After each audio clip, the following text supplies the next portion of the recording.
কুকুর কামড়ালে শুধু জলাতঙ্কের টিকায় বিপদ কাটবে না, কুকুরের কামড়ে যদি গভীর ক্ষত তৈরি হয় তাহলে 24 ঘন্টার মধ্যে জলাতঙ্কের টিকার পাশাপাশি নিতে হবে আরও এক প্রতিষেধক, যার নাম র্যাবিস ইমিউনোগ্লোবিউলিন।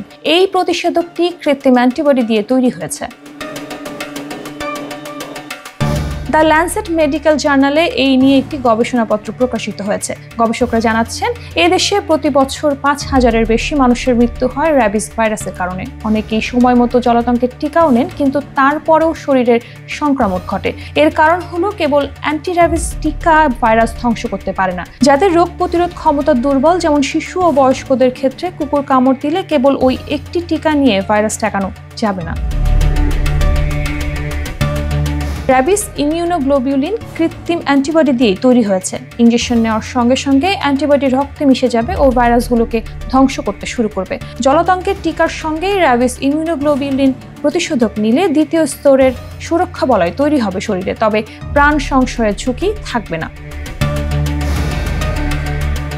কুকুর কামড়ানোর সঙ্গে সঙ্গে ক্ষতস্থানটি ভালো করে জল দিয়ে ধুতে হবে।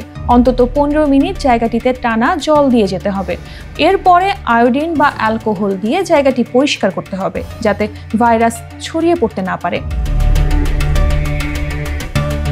এরপরে যদি জলাতঙ্কের টিকা বা অ্যান্টি র্যাবিস ভ্যাকসিন নেন, তাহলে চিকিৎসকের পরামর্শ নিয়ে সময় দেখে র্যাবিস ইমিউনোগ্লোবিউলিন টিকা নিতে হবে। 5টি ডোজে নিতে হবে এই টিকা। একটি ডোজ সঙ্গে সঙ্গে নিতে হবে, অন্যগুলি 3, 5, 7 ও 14 দিনের ব্যবধানে নিতে হবে।